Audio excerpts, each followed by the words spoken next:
아프잖아. 빠져나가요. 빠지나? 네.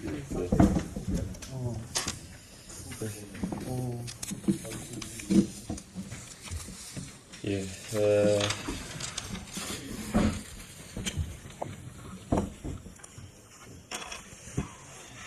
어제 본회의에서 최상병 특검이 전격적으로 처리되었습니다. 사실 이렇게 정치권에서 안타깝게 심직한 최승상병의 이름이 거론될 때마다 이미 아들을 잃은 슬픔을 어렵게 이겨내고 계신 최승상병의 부모께 죄송한 마음이 앞섭니다. 그래서 이 문제는 더 이상 길게 끌어서는 안 되는 문제입니다. 그런데 대통령실은 입법부를 존중하지 않고 바로 거부권 행사를 운운하고 있습니다. 역사를 한번 되짚어봅시다. 박근혜 대통령은 과거 본인이 수사받을 수 있는 소위 최순실 특검법에 대해서 거부권 행사가 거론되자 그 가능성을 일축했고, 그를 통해 윤석열 특검 수사팀장은 성역 없는 수사를 할 수 있었습니다. 박근혜 대통령이 거부권을 써서 특검을 막아세웠다면 특검 수사팀장 윤석열은 없었을 것이고, 지금의 대통령 윤석열은 탄생할 수 없었을 것입니다. 처가에 대한 수사를 막아세우고 대통령실에 영향을 미칠 수 있는 수사에 대해 거부권을 공언하고 있는 대통령은 자기 부정을 하고 있는 것입니다. 대통령의 아집으로 반복해서 아들의 이름이 정치면에서 불리는 것을 보고 있는 최수근 상병 부모의 마음을 조금이라도 헤아리실 수 있다면 거부권이라는 세 글자가 다시 이 사태를 장기화하고 부모의 마음을 다치게 하는 결과가 나오지 않도록 해주십시오. 대통령에게 강하게 거부권 행사 포기를 요구하는 한편 국민의힘의 양심 있는 의원들에게도 호소하겠습니다.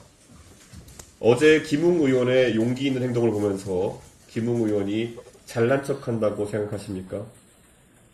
아니면 본인도 최상병 특검에 동의하면서 여러 가지 현실적인 이유로 찬성하지 못한다고 스스로를 납득시키고 계십니까? 우리는 머릿속에서 독립운동한 사람을 독립유공자로 기리지 않습니다. 독립운동을 하지 못한 이유를 합리적으로 납득시키는 사람을 독립유공자로 기리지도 않습니다. 오직 행동으로 보여주는 것만이 21대 국회에서 엄석대와 그 일파에 맞서 소신있고 올바른 의정활동을 한 국회의원으로 기록에 남는 방법입니다. 호소합니다. 국민의힘의 양심 있는 국회의원 여러분, 21대 국회에서 결자해지 해주십시오. 그리고 한 가지 더 말씀드리겠습니다. 정부에서는 일본에서 벌어지고 있는 일본 정부의 네이버 라인 지분 매각 요구 사태에 대해서 더 적극적인 움직임을 보여주십시오. 일본과의 외교와는 별도의 문제라는 과기정통부의 입장은 젊은 세대, IT 개발자들의 불안감을 증폭시킬 뿐입니다. 미국과 중국 간의 과거 틱톡의 강제 지분 매각 사태처럼 이것이 외교와 별도의 문제라고 보기는 어렵습니다.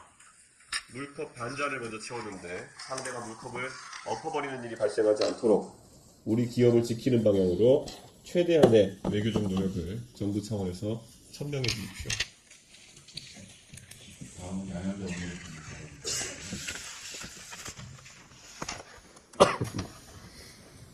네, 21대 국회가 이제 얼마 안 남았는데 답답한 부분들이 많습니다.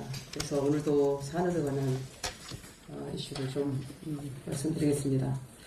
불과 올해 초 윤석열 대통령이 야심차게 622조 원 투자를 약속했던 세계 최대 규모의 용인 반도체 메가 클러스터 조성이 석발을 내딛기도 전에 자초된 위기에 처했습니다. 그 이유가 클러스터를 안정적으로 가동하려면 하루 최대 7기가와트의 전력량이 필요합니다.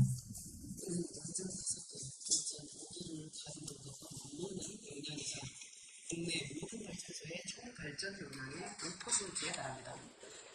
핵심 인프라인 전력망 구축을 위해서 정부 부처가 똘똘 뭉쳐야 하는데 이를 뒷받침할 국가기관 전력망 특별법은 21대 국회 문턱을 넘지 못할 수도 있다는 위기가 있습니다. 4년 내내 여야가 대치해온 쟁점 법안도 아닙니다.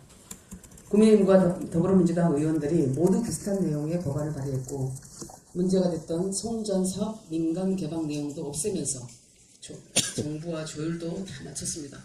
그런데도 통과는 요원해 보입니다. 국가 미래를 위한 이런 법안에 말도 안 되는 법안들을 끼워넣기 하는 그런 일들이 반복되고 있습니다. 그러면서 거대 양당이 갈등을 또 하게 되고 아무리 옳은 법안이나 말도 상대편의 것이면 반대합니다. 의사 일정조차 또 협의가 되지 않고 있습니다. 1분 1초로 명운이 갈리는 4차 산업혁명 시대 모든 첨단 신산업의 중심에 우리 대한민국의 가장 중요한 반도체 산업이 있습니다. 모든 경쟁국이 이 패권을 주기 위해 눈에 불을 켭니다. 특히 파운드리 경쟁자인 대만의 TSMC와 미국의 인텔은 올해 말부터 2나노, 1.8나노 공정 양산을 착수합니다. 이것이 무엇을 의미하는지 기술을 다루는 사람들은 모두가 다 알고 있습니다. 한국은 3위로 밀려날 것이라는 전망이 커다합니다. 우리 기업들은 그나마 있어도 고객들을 모두 다 빼앗길 판입니다. 하루빨리 클러스터들이 가동해야 합니다. 그런데 정치가 돕지는 못할 망정 발목만 계속해서 잡고 있습니다.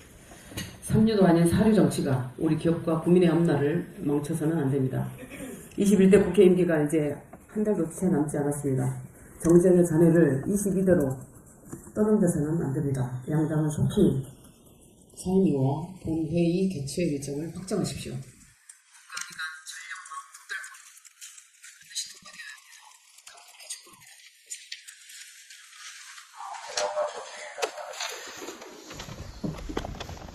어제 정부 금융당국에서 그동안 많이 냄새를 풍겨왔던 소위 밸류업 프로그램의 가이드라인을 발표했습니다. 항상 정부부터 우리나라 디스카운트를 해소하기 위해서 본격적인 한국 주식의 가치를 높이겠다라는 내용으로 분위기를 많이 잡아왔습니다. 근데 어제 발표된 가이드라인에 의하면 모든 것을 기업 자율에 맡기고 밸류업 프로그램을 구체화하지 않거나 그것을 이행하지 않았을 때 어떻게 강제할 것인지에 대한 내용이 전혀 없습니다.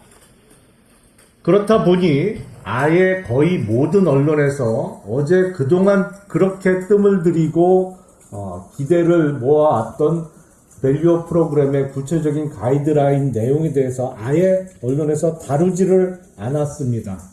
그야말로 전형적인 용두사미에 그치고 말았습니다.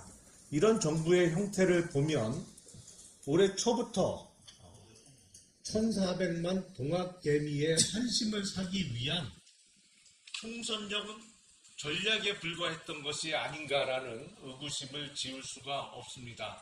오로지 선거에서 주식 투자자들의 환심을 사기 위해서 마치 한국 주식시장에 큰 변화를 가져올 프로그램을 발표할 것처럼 분위기를 연출했습니다만 완전히 알맹이는 없는 빈 강정에 불과했습니다.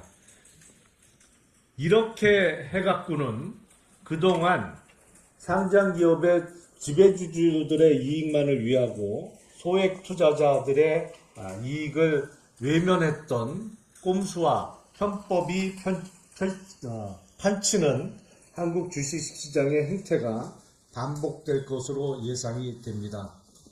윤석열 정부가 정말로 코리아 디스카운트를 해소할 의지가 있다면 상장 기업들이 본인들의 주가를 올리지 않았을 경우 그리고 정말로 소액주주 보호장치를 이행하지 않았을 경우에 페널티를 확실하게 규정해야 합니다. 그래야만 거의 전 세계 주요국에서 콜롬비아를 제외하고는 PBR 기준으로 가장 싼 주식인 한국 시장의 저평가 코리아 디스카운트 현상은 해소되지 않을 것입니다. 정말로 총선에서 유권자들을 속이기 위한 꼼수가 아니었다면 어제 발표된 내용보다는 보다 구체적이고 이행 강제성이 마련된 방안을 후속으로 발표할 것을 촉구합니다. 저희는 개혁신당은 1,400만 동학개미들의 편에 서서 앞으로 개원할 22대 국회에서도 소액 투자자 보호 입법에 어느 정당보다도 앞장설 것을 약속드립니다. 이상입니다. 회의를 비공개로 전환하겠습니다. 오늘 내용 협조 부탁드립니다.